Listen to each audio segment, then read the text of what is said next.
Start. All right. Hello, everybody. What's going on out there? It's your main man, Tommy, on the spot. Welcome to another edition of Disney 101. Hope everyone had a really great week out there. I've got Steve on the other line there. Say hello, Steve. Hello, Steve. All right. And how was your week, Steve? It was good. Anything, did you do anything interesting, anything entertaining? I did. I mean, as far as, Disney goes, on Monday, we checked out Chicken Guy over at Disney Springs, the new Guy Fieri restaurant that opened up. Awesome. Yeah, no, I know. We, not only that, we even threw out a little bit of a picture there of I think you went on to our official Twitter page at Disney 101 Pod and were able to check things out over there and throw up a little picture of what you were eating that day. So do you want to give a little bit of a review of your trip over there?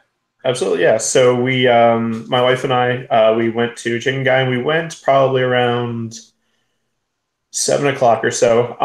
It wasn't super busy when we went, but as we were waiting in line, we saw that the line grows out the door, and they have an outside queue set up so that you don't get everyone all jammed together, waiting in line. So that's good. The servers were all really good. The food came out quick and it was good. I'll say there's not a lot of inside seating. The location of the restaurant is right next to Hollywood Studios, and at first we thought it was going to be a part of the Hollywood Studios not Hollywood Studios, Planet Hollywood, the Planet Hollywood gift shop. And we were like, oh, this is kind of a small space. And we went in and it's like, this is kind of a small space, but they have plenty of outdoor seating. Which, as long as it doesn't rain, is good. But it was really hot. But luckily, we found a spot inside. The chicken was actually really good. I had your regular standard chicken tenders that were breaded and fried. My wife, since she's gluten free, had the grilled chicken tenders, which were okay. We did notice that the grilled chicken tenders were a little bit on the smaller side compared to the full ones. But I mean, that could have just been our batch, whatever. But that was just kind of an observation that we made. The fries were really good. Everything was very well seasoned. It has that kind of Red Robin kind of general seasoned salt taste to it, but it was really good. The portions were good as far as I'm concerned. I probably could have gotten away with 3 chicken tenders instead of the 5 if I was any less hungry than I was.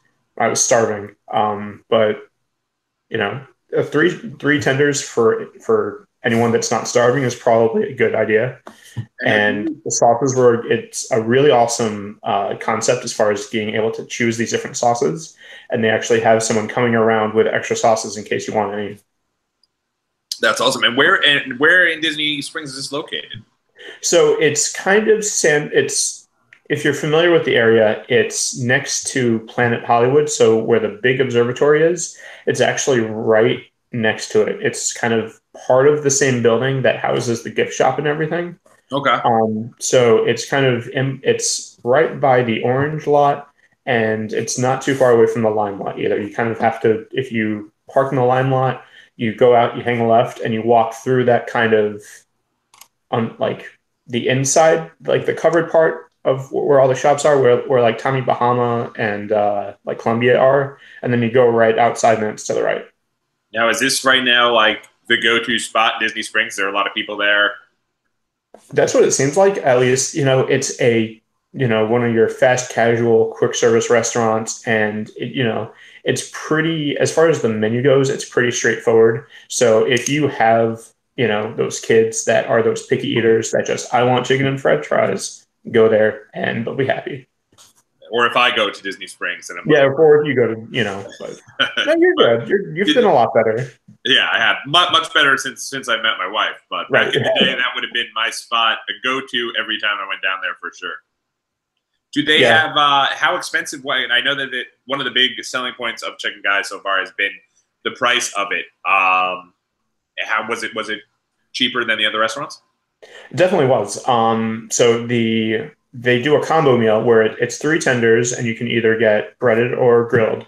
3 tenders, an order of fries, and a soft drink for $11.50, which for Disney Springs prices, it's hard to beat that. That's pretty awesome. Yeah. Yeah. That's really cool. And did they I guess one of the other things, since we kind of always mention since it kind of obviously hits a bit close to home, the allergy menu or the menu in terms of, if you're a vegetarian, is there any option for you there? Did you notice? There's salads that you could get without chicken, or there's the fries, and I think that's about it as far as either. I mean, I don't think the fries are vegan because I want to. The server said that the fries were gluten free, but that has to mean then that the fries are fried in a separate fryer than the chicken that's breaded is in order for it to be, gluten free, because otherwise it might be gluten free, but then when you throw it in with this other stuff, it could get cross contamination. Right. So a lot of places, in order for them to say the fries are gluten free, that means that they're fried in their own fryer. I don't know what the rules of vegan are. So I don't know if they're vegan or not, but most places, if you ask, at least, ask the server at the beginning, or ask whoever, the cashier or whatever, they'll be able to point you in the right direction. Very cool. That's awesome. Yeah, they had, I know that you had mentioned that your favorite of the sauces, I believe, was the duck sauce.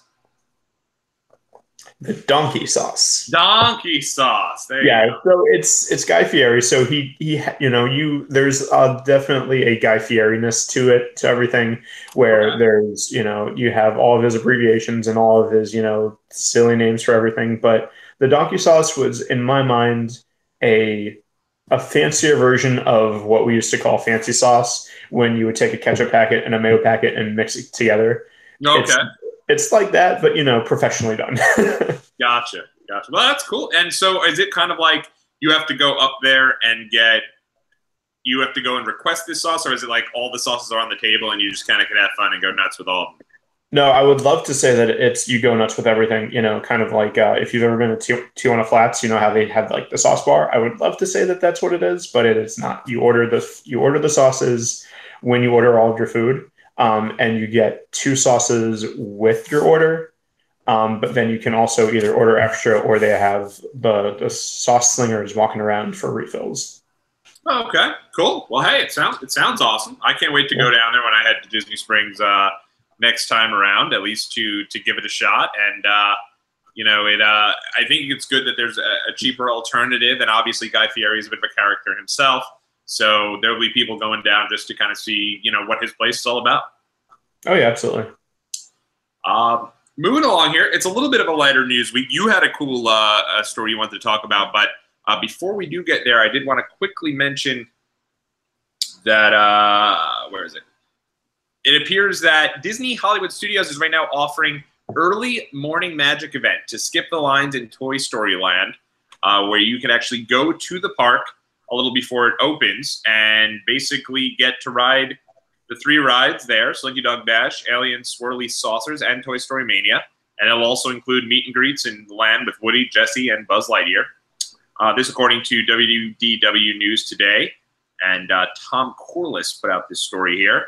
It says tickets to early morning magic are available for $79 per adult, $69 per child, not including tax. And it said that please note that regular theme park admission is also required. That's a surprise, I guess, because they couldn't get people then out of the show. But that's pretty crazy.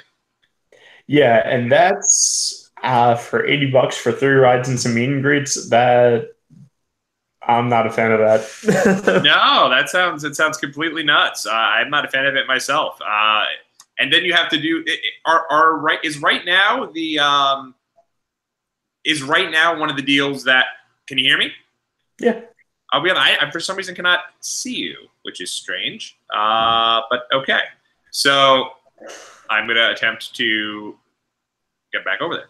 So in any event, one of the things that I thought was really interesting about it, though, are the lines so bad at Toy Story Land right now that it would require the extra kind of deal? I don't even think so, because we went almost a month and a half ago-ish or so, around 4th of July, and it wasn't that bad at all, really. Like if we waited an hour for Slinky Dog, it was long, and maybe 45 minutes, maybe a half hour for Slinky Dog. And when we looked at the saucers, it wasn't too bad. And Toy Story Mania, with the addition of the 3rd track, really hasn't seen a huge spike. as far as the wait times. So I'm Right. kind of surprised at that because I don't really, and for for three rides, it's not. I don't think it's worth it at all.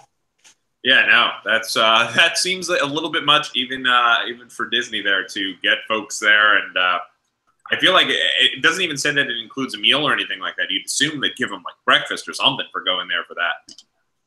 No, not necessarily. I Well, mean, I only don't think because they do it the for any of the magic other hours ones. after Magic Kingdom, they give you like unlimited popcorn and treats and all that. Yeah, but that's Magic Kingdom. I mean, Yeah, that is very true. And I mean, the other thing is right now, I mean, how many attractions are there really in Hollywood Studios in total here? well, so you have the three, and then you have Rock and Roller Coaster, and you have Tower of Terror, and you have Star Tours. Star Tours. You Uh, that's as far as the rides, but then you have the shows. You have like Muppet Vision 3D, and you have the Indiana Jones, Stump Show, and then you have Beauty and the Beast and Little Mermaid, and you have the Disney Junior area. So I mean, it's not that there's not anything to do. right. I guess their thought process is like if you're trying to do a marathon day, it might pay to just hey, we don't want to waste so much time waiting on lines for these rides here. We could bang them out, then go do other things. I guess, but I would have thought that they would have done something similar with Avatar then. I mean, if you're willing to pay $80 for three rides, I'm sure people would have thrown down close to that for the two rides for Avatar, especially considering Avatar's, Flights of Passage is consistently posting a 3 hour wait. That's a good point. Yeah, that I feel like when we were down there as well, I feel like Flights of Passage had a much bigger line than Slinky Dog or any of the rides over in Toy Story Land. Yeah, definitely. Yeah. Speaking of Flights of Passage and more so Disney's Animal Kingdom, it appears that the brand new Up themed show, Up, A Great Bird Adventure, is currently being rewritten due to poor guest response to the new Animal Kingdom show. Have you seen the show? I have not. And like we were talking before, I didn't know that that was what it was. I knew that there was a new bird show that was replacing the Flights of Wonder. I hadn't heard anything else about it, though. So I guess that's kind of why they're doing this reimagining so quickly. They are, in my opinion, and I'm terrible with names of characters, and specifically since I've seen this movie and I loved it, but they're so good in terms of those are probably two of my favorite kind of characters that are available for meet and greet, Doug and the other guy. But I think they look they are I'm not even going to make an effort to guess what Doug's friend's name is or which one of the two is it Philip? No. There's no Philip at all. There's Russell, which is the little boy, and then Carl is the old man. Well, who's the dog? Doug. Oh, he's Doug. Okay, gotcha. Carl is the old man. All right, but there's no Carl for the best that I see. And I mean, I haven't seen it. They do have on WDW News today. They do have the little video of it. Seems like it's mostly just it seems like it's there does not seem to be any Carl. It just seems like it's the two of them there. But you said this show replaced the Birds of Wonder? Flights of Wonder, yeah. So Flights of Wonder was partially, there was a lot of exotic birds and stuff going on, and there were bird handlers that would go out and give demonstrations, and like the birds would like fly over the audience head, and they would ask for like volunteers and that kind of stuff. So it was kind of cool, and I don't know why they had to reimagine that because it was a fairly popular show as it was. Yeah, I mean, what they said about this particular show, Up, I guess it's the official name of it, is Up, A Great Bird Adventure.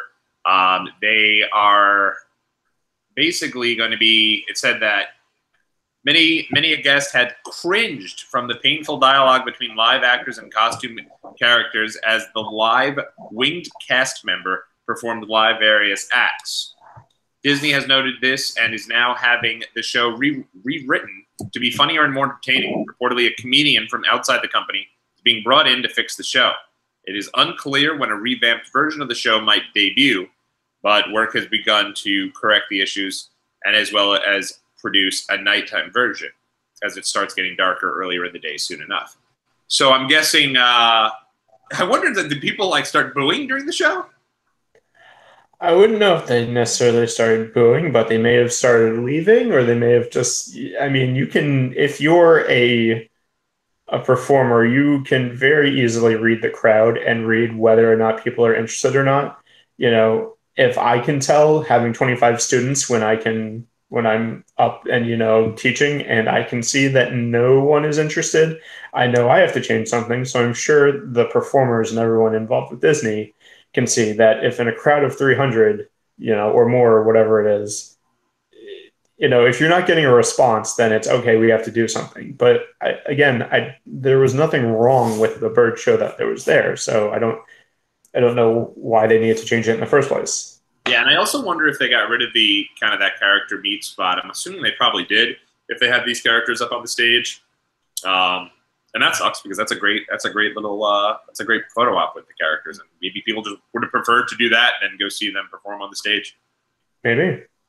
I still say it's a shame that I'll always remember when 19 way back in the day. I don't even know what year it was, but they used to have a show that was dedicated to Darkwing Duck and Scrooge McDuck, and I thought, it's a shame they don't bring that show back because that would be awesome. I mean, with the success of DuckTales, of like the new DuckTales coming out, they might do something because they've made like references to some of the other like classic '90s cartoons. Like they've had Darkwing Duck kind of make a cameo, and they've had people from Tailspin kind of make a cameo. So it's possible. There you go. That sounds awesome. Did you had a story you shared with me earlier? Did you want to get into that one? Sure. So there was a recently a article actually posted on cinemablends.com, and the headline is "Why Epcot's Test Track Has Recently Been a Big Headache for Walt Disney World." And basically, it kind of goes a little bit like this. Test Track has been around for almost 20 years. So if you've been to the park in the last 20 years, if you've been to Epcot, you kind of know how loud Test Track is. And if you've been around it, you know that a car zooming around that track at 60 miles an hour, 65 miles an hour can make a lot of noise. It can make a lot of vibration. So there is a Mission Space themed restaurant that's planning on being built next to Mission Space. But the problem that they're having is that when they've been in the restaurant or when they've been in that area, they've been getting a lot of noise and vibration from Test Track. So they're trying to figure out how to kind of cancel that out because, the whole idea is you're in space. This is supposed to be completely immersive. And it doesn't make sense for you to have to, hear or feel, another ride every, 60 seconds or so. So it's kind of interesting to know that they're having this kind of logistical problem. That's pretty awesome. Yeah, I was also wondering how they were going to do that with the Mission Space themed restaurant there. I mean, it's that though does make sense, and Disney's really I'd like to really cognizant about that. Whenever you kind of hear folks who are specific to Disney World and only go to Disney World, a lot of reasons they say they like Disney more than anything else is because you feel like you're a part of the actual place. And when you go up on that roller coaster, when you peer over to your right side, you don't see a bunch of parking lots. You see the world, and you see it being basically cut off from everything else. And so Disney's really good about dedicating their time to try to make the experience feel as such. Yeah, and I mean, they are definitely really good with immersion and, that kind of take you out of the real world and put you in a completely different world. The thing that I am almost honestly surprised about is the fact that they have this kind of forethought, because some of the decisions that have been made, recently or, within the past few years, something comes out and then there's this huge gaping flaw that no one seemed to realize. And then all of a sudden people are trying to scramble to fix it. The most notable that comes to my mind is when they had Expedition Everest come out with the Yeti, and how they structured the Yeti in such a way where basically anytime it moves, it started to break the ride and rip the foundation away. So that now if you're ever on Expedition Everest, the Yeti doesn't move. It's just, the strobe effect and everything like that. And you hear the sounds and everything. But the Yeti at Expedition Everest hasn't moved for quite some time. And, so things like that. So it's kind of, I'm pleasantly surprised at the fact that they, kind of had this forethought and are ahead of it, at least in recognizing the problem. That's great. So the Yeti used to move over in Expedition Everest. Oh yeah. Oh yeah. That's really cool. Well, good for them for being able to get out in front of it this time. Yeah. All right. Well, did you have anything else in the world of, I guess, the world of news that you wanted to get into before we get into our big topic of the week?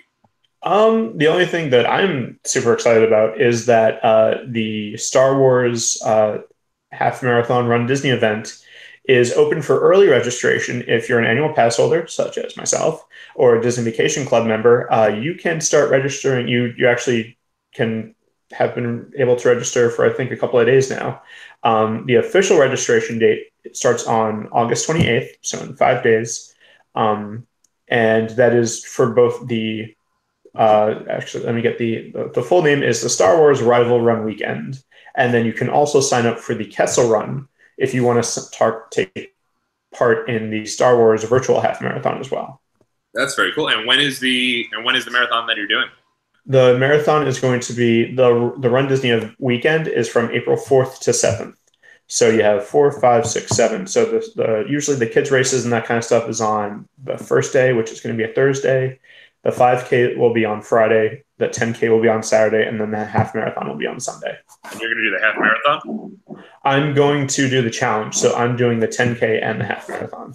Oh wow, jeez. Well, we'll have to track your progress as you prepare for these. Yeah, I did the same thing this year, and I was pleasantly surprised with my performance. I broke an hour for the 10K, under an hour, and I finished in like 2 hours and something for the half marathon, which, considering the 10K and the shape I was in after the 10K, I was blown away by my half marathon time. So yeah, that's pretty crazy. So and for folks out there who may not know what a 10K is, that's roughly, I believe is it 6.28? 6.2 miles. 6.2 miles. There you go. So yeah, and then the half marathon is 13.1. Wow, so that's pretty odd to maintain a time of less than 10 minutes per mile there for 6. That's incredible. Great job.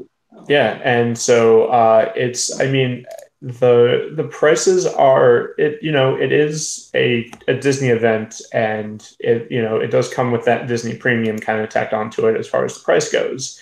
But in my mind, it really is, with the event itself and all of the greatness of it, it's something special. So it's definitely something that everyone should add to their bucket list, even if you're not really a runner. It's at least something to shoot for them. Yeah, and I mean, I think that one of the things for me growing up, and if I've got no chance to win, there's no reason to even participate. And I think that mindset is certainly wrong. I mean, certainly, I think you've definitely got the better mindset there of being able to kind of push yourself and try to continue to best your own personal time there. And I definitely think at some point we'll definitely do a show dedicated to kind of the Run Disney experience, because it's something that continues to grow in popularity year after year. And if you are someone who's maybe like a beginner runner like myself, and let's say you go out there, you're like, whoa, this is rough, and you start walking your way, do they cut you off? Will they be like, what are you doing? Or how does that usually work? You have to pace. I want to say it's like a 15 or a 16-minute mile for either the 10K or the half, which is almost walking speed. For the 5K, if you're interested, the 5K doesn't have any sort of time limit or pacing requirements. So the 5K is really good. It's also, there's not as strict of an age requirement. So that's a good one to bring like the older kids that aren't ready for a 10K or a half marathon, but still want to do a race, especially what kid doesn't love Star Wars? So, if you want to do a Star Wars race, and that's the one to, meet all the characters on the track and that kind of thing. So it's an awesome opportunity. Oh, that is really cool. Yeah. I mean, and are the characters usually there for like, you can take photos of them with them afterwards, or are they like bouncing after? Sometimes afterwards, but they're also on the course themselves. So, you'll see like Ewoks and like Darth Maul and, like sometimes it's really random characters, but usually it'll be, like some well-known characters mixed in with, some, several like Jawas, like, your favorites, or sand people, like that kind of thing. That's awesome, though. That's very, very cool. And I mean, I definitely think like the 5K.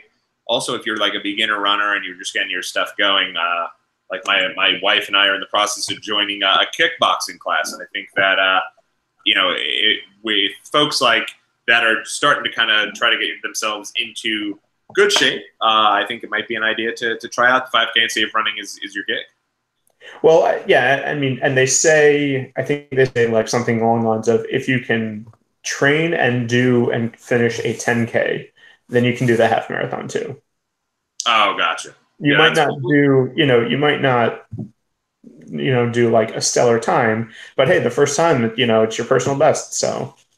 Right. And also I think definitely, I mean, from experiences that I've had in going and supporting folks who do half marathons and marathons, the first time it's finishing it is just, it's awesome. It's incredible. And it's a lot of fun. Yeah, it's a great feeling, and the adrenaline that you get, and just everyone is so pumped and everything. And there's running by yourself outside and running in a race like this are two completely different things. Like it's amazing. Yeah, well, it sounds awesome, and to also be there in Disney World and to be able to run, and I guess you're running a lot of times. You're running through the actual parks, right? Yeah, you run. So for both the 10K and the half marathon, you run through Epcot and Hollywood Studios. So I mean, and also sometimes you kind of go through backstage areas. So if you've never been in one of those backstage areas, it's kind of cool. Sometimes you're not necessarily aware of it just because you're focused on other things. But it's definitely something that's cool if you're not used to. If you want to get some sort of backstage look or something like that and don't want to pay for a tour, do a Run Disney race and you'll be able to see backstage in some of the parks. Yeah, that's awesome. Yeah. Well, at the risk of not giving too much away, because I do think that we should save that for an episode about all the different running things, or I guess the Run Disney experiences and different events to that extent. But for this particular one, if folks if you register early, do you get a bit of a discount? You don't, but you get a spot, which these things sell out very quickly, especially if you're interested in one of the challenges, because you need to there's special challenge spots open. It's not just, oh, there's a 10K open and there's a half marathon open, so I can do it. There's certain challenge spots that you have to pick. So if you're interested in one of those, or the 5K is usually also one of the ones that sells out pretty quickly. So if you're interested in one of those and happen to be an annual pass holder or a Disney Vacation Club member, I highly recommend doing it in advance. Awesome. So, sounds great. And, again, we'll continue to track your progress as you prepare for, I know you've done it before, but as you continue to train. Yeah. Awesome. All righty. Well, should we move on to our main topic of the week? Sure. All righty. Well, so last week we spoke about the idea of potentially doing a top 10 Walt Disney World attractions. The way that we're going to actually do this is we're going to bounce it off each other and instead kind of break it down to a top 5 and play off of each other's choices here, because we have not discussed this ahead of time. So we might have the same 5. I've been to a theme park many a time with Steve, though, and I can guarantee you there's a good chance that we may not have any of the same 5 in our top 5. But I think we both like different attractions for different reasons. Before you get to your top 5 list, do you have any notable mentions, Steve? I mean, I could say, I could kind of go down the list and say some, but I think, it's tough because I like a lot of different attractions for a lot of different reasons. So I could say, oh, this is my favorite attraction where you do this, or, this is my favorite attraction where I do that. I think the only thing that I will say is my favorite attraction that no longer exists is Sum of All Thrills. And a lot of people have no idea what it was. It was inside Interventions in Epcot. So, and it wasn't really advertised on the map for a long time. It was just part of Interventions until they kind of said, oh, this is actually really popular, so let's put it on the map. But it was inside Interventions, and it was basically where you could go and design your own roller coaster. And then you went into a motion simulator that was completely articulate. So, you were kind of on this arm that moved down and moved all around and everything. And you could make it do any kind of twist and go upside down and do barrel rolls and that kind of stuff. and you would go in and test your roller coaster out and see how intense it was. So that was one of my favorite rides to go on, and it was a great, it almost never had a huge line, so it was really good, and it was always, it was when you could, like when it was a rainy day or something and you wanted to kill some time, go and check out some of All Thrills. Or if people said, I want to throw a ride and there's not really a lot to do in Epcot, go check out some of All Thrills. It was a really awesome ride, and I'm kind of sad to see it go. Yeah, that's it's like my disappointment when we went down in 2013 and I asked where 10,000 Leagues Under the Sea was, because I couldn't wait to show my now wife 10,000 Leagues Under the Sea. And you informed me it had closed in 2000. Yeah, it did. Long time ago. Yeah. But if I'm going for something that is a little bit, I had originally had this in my top 5 attractions, but because we've cut the list down to 5, I'm gonna kind of give a notable mention to a show. I have a big soft spot in my heart for Fantasmic. I feel like if anybody is going to Disney World for the first time or Disneyland for the first time, go out of your way to check out Fantasmic. First off, I feel like it's the all-encompassing Disney show in terms of, like, if you're there for the Disney characters. You'll get a little bit of fireworks and a little bit of, like, I guess the bells and whistles, so to speak. But then you're also getting, a spotlight on all of the villains, a spotlight on all the princesses. And then there's that one moment where all of are they face characters? Is that what you call them, Steve? Face characters, yeah. Face characters and then furry characters. Furry characters, there you go. And they all come out at the end, and it's just, like, in my opinion, the ultimate Disney moment. And it's cool to be there when there's a lot of people around, because people start, everyone's going nuts for it. Like, no one expects it. So, well, unless you just listen to this podcast, I guess. But I feel like it's a super good moment, and also a rare chance to see the Brer family outside of Splash Mountain. Or they, yeah, I mean, I agree. I love Fantasmic too. I haven't seen it recently, but I definitely agree with that. Yeah, we skipped it this past year. I think because we had so many other things going on. But last year we had gone, and we not only did we go, but we even got the Fast Pass for it. I will say there's no reason to go get a Fast Pass for. In my personal opinion, there's no reason to get Fast Passes though for the shows, because you could really see wherever you're sitting. While we were right up set in the center, right up in front, because we did get it, and that was awesome. At the end of the day, you're burning one of your Fast Passes, and then you'll never be done with all of your Fast Passes until the end of the day. So if you complete your 3 Fast Passes, you won't be able to have any time at that point to get a 4th or a 5th one. So I always think it's not worth it, but it was awesome being front and center.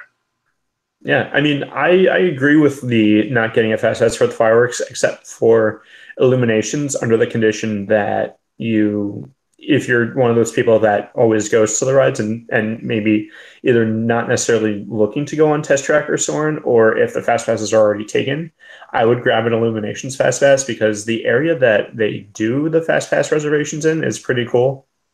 When I used to work there, one of the things that I used to do was kind of check people into the Fast Pass area for Illuminations, and it's a really cool area, and you really get a front row center view. Very cool. That's awesome. Maybe I'll have to do that next time around. And Illuminations, that is the one in Epcot, correct? Yeah.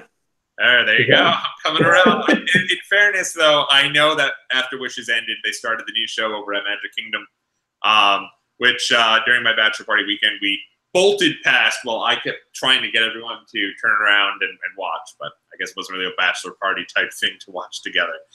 But Illuminations, though, is a very good show. I agree. Mm-hmm.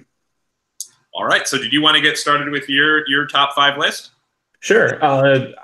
And it's not that it's not really in any particular order. So I'm going to start with the one that's nearest and dearest to my heart, because it's when I first started working for the company. It was my first job there. So Mission Space is probably my, it's got to be in my top 5. Both the attraction, it's one of the ones that I do enjoy going on.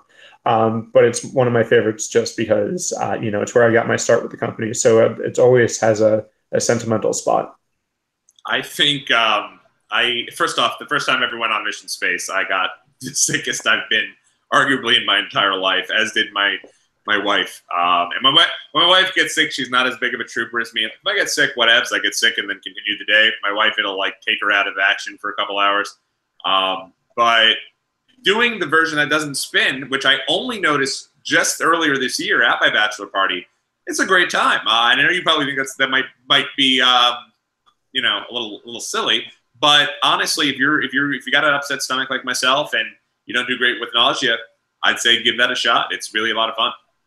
I definitely like it a lot more now that they changed the fact that, you know, because Wade, you know, when the ride first opened, it was just orange. There wasn't a green or orange. It was just one ride. And then they changed it to have, okay, so now we're going to have the less intense, which doesn't spin, and the more intense, which does spin, but it's the same ride. But ever since they did the reimagining, I think like a year or so ago, and they changed both pre-shows, but they actually changed the actual show itself for the green side. I liked it a lot better. Oh, wow. I didn't even realize they changed it on that. Now I'm going to need to go on the green side, suck it up, get some Dramamine, and give it a go because I would love to check that out. That does sound really cool. Well, it was the one that you rode at the bachelor party is the new one. The one I did on that is the new one? Yeah. But I did the orange one, right? You did the orange one with Erica, but then the new one at the bachelor party when you guys went on the green side, that was the new one. No, we didn't. David and I went on the orange side. Are you sure? Yeah, remember you guys went on the green one and it was too No. Oh, no, the orange side is the more intense one. You guys did the green one. Oh, you no. Guys did the less intense one. The green one too. No way. Yeah, no. Yeah, no. I will say they could make Mission Space even better if you could fail. Erica's parents were not participating the right way at all. And I was like, oh my God, what is going to happen? We're going to fail this mission. And we still got out. And I thought like it would have been cool. Well, that's because if you actually listen on the ride, if you don't press the button, there's an autopilot thing that clicks on and it says, oh, you know, and it pushes the button for you. So you can't. All right. Well, at least they give you some sort of reasoning as to why we still were able to get through the mission. Yeah. All right. Well, if I'm going to give I had a few that were there specifically for nostalgic purposes of the Magic Kingdom because, like, we had this video growing up where it was, like, a bunch of, like, the exact same type of attraction. Like, we went on Small World. We went on the People Mover, which I love and still go on every single time to this day. My grandfather was hawking up going on Pirates of the Caribbean, another great ride. But I had to stick.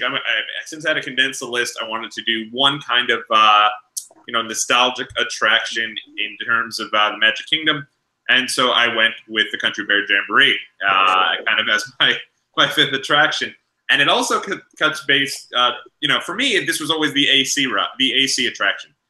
Whenever you were incredibly hot growing up, you'd walk around and you'd be like trying to figure out any which way to get some AC. So my mom and grandparents and whoever was with us would always go to the Country Bear Jamboree because it would kill about 10, 15 minutes and you'd be able to kind of cool down a bit before continuing your time around the world. Around the Magic Kingdom. So that was why I liked the attraction as a kid. I didn't actually really like it because at the time it was like we were doing that in lieu of going on some of the other rides. Fast forward to 2012, I started to date a young lady, and she had told me that she wasn't a huge fan of my friend base. And when she was dissing them, she said, "You guys remind me of the Country Bear Jamboree," which I didn't understand what that meant. And I was very much thrown for a loop. And I was like, the lame ride in Disney that is nothing but, it's just the air conditioned break. Until I went back to Disney the next year after her and I were long over. And I went into the Country Bear Jamboree, and I was like, she was pretty much saying that my friend base is a bunch of really cool people who enjoy each other's company, love to throw back a couple of adult bevs, and have a great night. I mean, what bigger compliment could you get, really? That's right. I was like, wow, she really must have been on the low, liked my group of friends, or found them kind of charming. So Country Bear Jamboree is my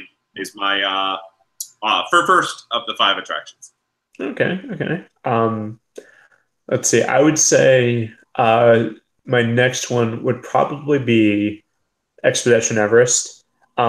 because it was also, I want to say it was probably one of the first, thrill ride, like bigger thrill rides that I went on. And, it's, one of those things where you go up to it and you just see they're really good at hyping it up because you see two things from Expedition Everest. You see the big lift hill, which is, everyone going up, and then you also see the big drop, which you don't even see all of the drop, but it looks pretty big. And because you can't see kind of a lot of where it actually goes down and where it comes out of.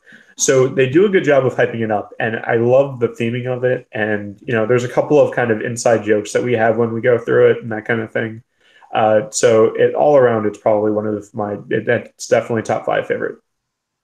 Yeah, that's, I feel like it's definitely one of my favorite rides at Animal Kingdom. Unfortunately, my wife is petrified of the ride, so it's hit or miss whether we actually end up getting on the ride, but it's a good time nonetheless. I like Expedition Everest. And, it's a unique ride, it's not every, how many roller coasters do you go on that you go backward? So that's very true. That's a good point. Kind of keeping things on the roller coaster, I guess, way here. I am going to add yet another one from the Magic Kingdom side of things. Space Mountain is on my list of favorite attractions. And growing up, well, not really growing up. I like this ride because personally for me, it was the first time I remember my mother and my sister, we had fast passes for Buzz Lightyear's, spin. What is it? Buzz Lightyear's. Buzz Lightyear's Space Ranger spin. There you go. I knew there was a couple words I was missing in there. You were close. You got all the right words. You were just missing a couple. Yeah, I had it. It was close. And we had a fast pass to that. And as we were walking to it, I was like, I'm going to go on Space Mountain. And at the time, I was a kid who was afraid of all these roller coasters, so I didn't know what I was doing. But my mom was like, hey, if you want to do it, give it a shot. So I went on the ride, and I just remember being like, this is the most incredible ride ever. And it's old, and it's a bit dated, but, it's, as Ric Flair says, it's the longest line in the park. It's the oldest ride in the park with the longest line. Woo! Which isn't really true anymore, but, I'll give Ric Flair credit where credit is due. Wait, what happened? It's not really the longest line anymore? It's not the longest line in the ride in the park anymore. No, it's not. But I will say also that when they updated it and made it, which it still is, I believe, in Disneyland, when they made it, is it Cyberspace Mountain? Yeah, Cyberspace Mountain. And they made it Star Wars themed. That was incredible. Good stuff. Definitely. And I'll stick with Magic Kingdom, and I will add Big Thunder Mountain to my list.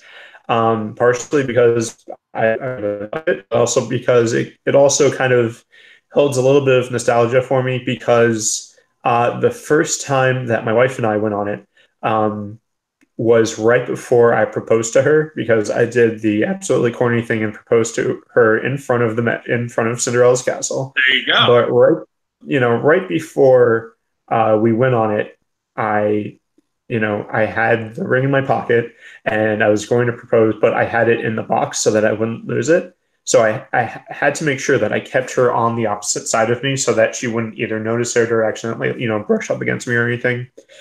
And I was so nervous of, proposing that my hands were really sweaty, and she went to hold my hand while we were waiting online at one point. She was like, you're not nervous of pride.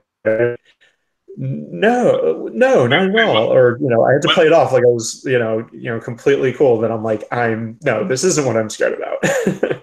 Oh, that's awesome. That's very cool. That's a good one. And actually, if you guys are a fan of roller coasters at all, be sure to check out our YouTube channel. Earlier today, we uploaded a little video from the last time we were all down there in Disney earlier this year, and in Walt Disney World, on the Seven Dwarfs Mine Train, which didn't make my list of my top 5, but it's quickly getting up there. I've really grown an appreciation for that ride. When I first went down and went on the ride, I was kind of like, nah, because I was a little mum on it because I was expecting a super big roller coaster. But if you go in not expecting that and expect instead a Disney attraction, I think it's a cool ride. You can check that out. You can see some of the most awkward facial expressions a human being can possibly make in the form of yours truly. And I also say that you can, if you pay close attention, you can spot Steve. However, several times in the video, I scream, and there's Steve back there barking up the rear. So you really don't have to pay too close attention. No. Check it out if interested. All right, continuing on my top 5 list here. This one might surprise you guys a little bit, but I'm going to head over to Epcot now. Eventually, we'll work our way back to the Magic Kingdom. But I'm going to go with Epcot for Spaceship Earth. I know that a lot of people might not love Spaceship Earth, but for me, I had no idea the first time I went down there that there was a ride inside of the big ball. And so for me, the fact that later on I was able to go in there, I think it's really cool. I think that it's a bit of a throwback. It certainly is dated at times, but it kind of embodies the entire vision of what Epcot was for. And I like the idea that you can kind of pick your own path at the way there and kind of go on the video of what you're planning. And I don't know, I like that ride. And the idea that, like, I know that at some point old family members of mine went to Epcot and they were on that ride, and like, it's cool. I think it's a good ride. Yeah, and the only reason why it's dated is because it stops in like the 1980s when they're just saying, oh, and the future is personal computers, and it's like, okay, right? Because I mean, personal computers really came out like '92, so right. It's like, oh, the wave of the future, and it's like, is it like? Yeah. It's a good ride. Yeah. Oh, yeah. No. And as a history teacher, it's one of my favorites too. But it's not one of my top 5 to necessarily, go on, I guess. One of the ones that is another roller coaster, Rock and Roller Coaster. Again, there's a little bit of inside joke with I guess within Disney World, and within the fan base, because there was a lot of to do about the fact that, for the longest time, ever since the ride premiered, there was a hidden gesture that Steven Tyler did during the pre-show that was a rather obscene gesture, but because it wasn't blatant and because it wasn't kind of, it wasn't like the finger or anything, but because he kind of snuck it in there, it was kind of one of everyone, kind of go and point and say, look at what Steven Tyler is doing. But then a couple of years ago, Disney just decided to edit it out, and, they just replaced it with just, a regular hand, which, I figured, at that point, you might as well just keep it because everyone knows that it's there. And it's not, if you know what it is, you know what it is. If you don't know what it is, you have no idea. And you don't know what to look for. So it's not, it's not like, it's almost like those, adult jokes that they used to sneak into cartoons that would completely go over the kids' heads, and they're not the wiser. And, it's something for the adults to laugh at. That's pretty cool. And so I wonder if they just have, like, does his hand change colors and somebody else's hand is in there? No. It's just like, it's, they digitally basically edited it so that instead of doing the gesture, it's just a regular hand. That is really, really cool. All right. Well, yeah, I think that's a great ride as well. Definitely a good choice. It was one that I was considering as well. And I particularly enjoy that ride because, I love rides that are usually in the dark. I have a soft spot for them. I feel like the ride can't be nauseating if it's indoors and in the dark with air conditioning. But I also love it because we've gone on the ride now at least 5 times, and every time we go on that ride, my wife has a major freak out. She usually needs a reassurance of how many times it goes upside down, which I usually say it only goes upside down twice, and then Steve usually adds in, well, then there is also a barrel roll to add into and contribute to her, being a bit of this, as she calls it, a scaredy cat when she's going on these rides. And then contemplates whether she's going to go on the ride, and then gets on and usually wants to go right back on again. So that's a good one. Kind of keeping things, I had a couple here that I was considering dropping. Donald Duck's Three Caballeros ride, I have a soft spot for because of the fact that Steve said it was terrible, and we skipped it the first time we were there. And then later on, when I went on it, I was blown away by it and thought it was incredible. But I'm not going to choose that as one of my top 5 attractions. Otherwise, nobody will want to go to a theme park with me. But I'm going to kind of stick things out in Hollywood Studios, and I'm going to go with the Tower of Terror. I think Tower of Terror is a lot of fun.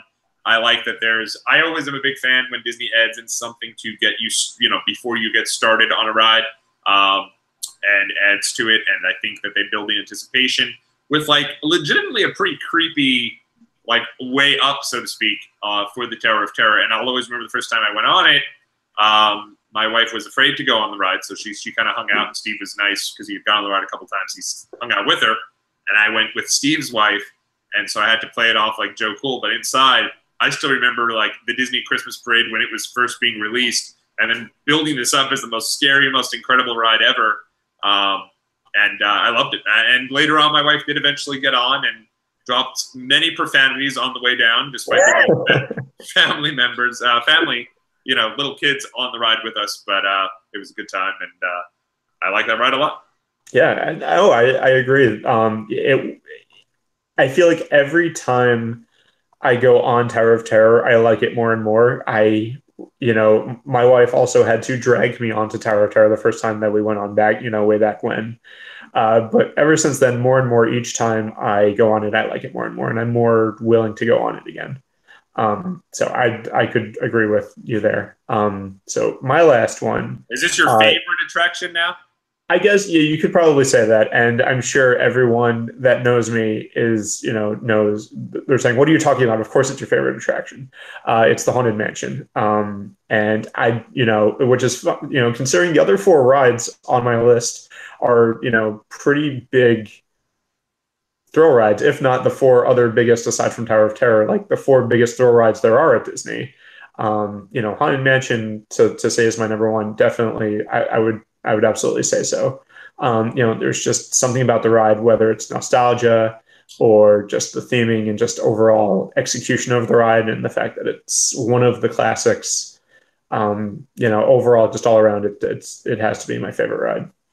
Yeah, that's you do thoroughly enjoy the Haunted Mansion. I like it. I like the build up for it and the show. The whole pre-show, I guess, so to speak. I think is a lot of fun. So. Haunted Mansion's good stuff. I definitely second that. That is your favorite attraction in the park. And my favorite attraction in the park that unfortunately I don't get to go on unless it's like a specific day, and that being one that's very hot, is Splash Mountain. For me, Splash Mountain is the first Disney coaster that I'd ever been on, so it holds a place in my heart there. And I'm a huge sucker for both water rides and the fact that you get to go and experience the whole journey of Brer Bear and Brer Fox and all the craziness that goes on there. I think there are some, little racial overtones there, which are not the most PC, but I do feel like the ride itself is awesome. There's a lot of fun that goes on in that ride. My brother-in-law, unfortunately, didn't want to go on the ride because he didn't want to get wet, and he wasn't really feeling it. He might have been a little afraid of the ride, but but I always get bummed when someone misses out because I do think like it's such a great experience. The drop is great. You're not getting like completely, utterly, uncomfortably dressed. What is the water ride at Animal Kingdom? Kali River Rapids. Kali River Rapids, named after one of the worst wrestlers of all time. But I make the joke. I'll make that same joke every single time until it gets over. But that one, I think you go on that. Your day could be ruined if it's not a super hot day because you're drenched and got to go in the dryer. You have to really be in the mood to be wet and wear a bathing suit for that one. But for Splash Mountain, I feel like you don't get super wet, and it's just a great ride, and it's a lot of fun. And it's unfortunate we didn't throw any of the new ones out there. But I mean, I've only been on those once or twice at this point. So kind of, I guess, being on these rides over and over, and also going to Disney, there's always that bit of nostalgia that is kind of goes with you over there. Oh yeah, and that's the great thing about Disney is that there's always something new and there's always something old. So you can always go on your your favorite rides. You can always find something new that you haven't done yet. I will say one that I kind of left off of my list because it's kind of hit or miss is the Jungle Cruise, and that's because it's one of my favorite rides because of the spiels, and I love corny jokes and I love puns, and I love the visual comedy and the slapstick and everything about it. The problem is it's very hit or miss because your ride lives or dies by your skipper, and if you don't have a good Jungle Cruise skipper, or if you don't have a good rest of your audience with you, that ride can be brutal because it's when you feel like you can go up and do a better job than the person that's actually leading the attraction, it definitely takes away from the experience. But if you have a good skipper, they can knock it out of the park, then it's a great ride. It's one of my favorites. Is your low key dream job still to be a skipper for the Jungle Cruise? I feel like that would be one of those things where it's like, if I like won the lottery or something, and if I could say I'm going to pick my dream job where I only have to do it, whenever I want to, I would say working in the section of the park uh, that Jungle Cruise is in it's referred to as Ad Lib because it's Adventureland and Liberty Square. So Oh, if I could retire into a part-time job, I would go work over there because if you work there, you have the opportunity to get cross-trained and work at Pirates of the Caribbean and Jungle Cruise and Haunted Mansion. So you can kind of vary yourself depending on where you want to work if you have that kind of flexibility. So, you could say, hey, I want to work. Maybe one day I'll work at Jungle Cruise. Maybe one day I'll work at Haunted Mansion. One day I'll work at Pirates of the Caribbean. So, that would be awesome. yeah, and I always also feel like if your specific job is to be the skipper of the Jungle Cruise and you're having a rough day, like you're sitting in tons of traffic on the way to work, which I know is not the same, like that's a New Yorker and me talking, but like to get there and have to be the skipper every day, that would be tough, man. You'd have to, because like it's not a job to be able to go in there and wing. Like you need to really be, you're a part of, as you said, you're a part of that attraction. You're part of everyone's Disney experience. So you can't really have a tough day. And I will say, a good cast member, I'll always say that like a good cast member can make a meet and greet a lot better too. I've been online waiting to meet Mickey Mouse forever, and you get up there and you're like, man, this is going to take, this has been 2 hours, you're sweating bullets. And the cast member is super friendly up front, starts asking you where you're from, you have a good conversation with them. You could remember that, as a part of that attraction. Oh yeah, absolutely. Yeah. And I mean, that goes for anything, and in my experience, you meet more cast members that are willing to help than ones that are kind of just there. There's a lot of stuff that goes into it. But you're absolutely right. It's hard to say, if you're having a bad day and you're a Jungle Cruise skipper, then, you can't, it's one of those rides where you can't really go through the motions. At most other rides, if you're having a bad day, you can just kind of fudge it and phone it in or whatever. But, you're basically a stand-up comedian for those 15, 20 minutes. And you have to do that, for 8 hours a day for 5 days a week. And it would be like being a stand-up comic, and you have a 20-minute set and you have to do that 20-minute set for 8 hours a day for 5 days a week. And it could it definitely takes the right person and the right personality to do that kind of job. Absolutely. Well, I think that's going to wrap up our list. I think both of us had some good lists. I feel bad. I didn't mean to throw any shade towards Animal Kingdom. I enjoy it. Unfortunately, I didn't include any attractions from Animal Kingdom. Almost didn't include any from Hollywood Studios too, but I wanted to at least include one of them because. But I feel like Magic Kingdom and Epcot both you could easily do a top 5 things to do at either one of those parks and have a hell of a time doing it. So. Yeah, and I'm actually surprised that I actually hit all 4 parks. So go me. Yes, you did. You hit. I didn't know if you were doing it by theme, but you did a very good job in getting to all of them. So very, very cool. Well, that is going to wrap us up. Do we know yet, Steve? Do you have any ideas on what we may talk about next week? I don't know. Maybe let's keep it a surprise. Yes, let's talk about it a little bit off air. I do have some ideas. We'll talk about it off air and also keep it a surprise for you guys there. But the quickest way to find out is to follow us over on Twitter at Disney101pod. Myself and Steve both update there from time to time. And specifically, if there's anything Disney related that we're going through or that we're thinking about, we'll definitely throw that up there and try to retweet some of you fine folks out there that do follow us. If you follow us, we'll usually throw you a follow back. We will at some point. It might just take a little while for us to find the person who's following us based on notifications and all that. But thanks so much for everyone who has helped to spread the word. Steve, do you have anything else you'd like to say or to plug? No, just register for the Star Wars Half Marathon, but only don't do it in the challenge yet until I register. There you go. Yes, and we will throw up that information as well over on our Twitter page. If you want to follow me on Twitter, Wrestling Week is officially finished. I had a big Wrestling Week this last week for SummerSlam, so it won't be all SummerSlam wrestling related stuff. You can hit me up on Twitter at TommyOnTheSpot. And you can follow Steve on Twitter at SteveCJ556 and over on Instagram at millennial_Falcon. Is that it? 27. 27. There you go. Is there an underscore in there? No, just it's millennial_Falcon 27. There you go. All right. And that's going to do it for us this week on Disney 101. We'll let you know, but let us know what you felt in the comment section below. We did see someone left us a comment last week that they really enjoyed our primer on Disney's Food and Wine. We'd love to know if you guys are heading down for Food and Wine. We'd love to see your photos. So please do leave them in the comment section. Until next time, everybody, this has been Tommy on the Spot. For Steve, we'll say see you later and take care. We'll be back next week. And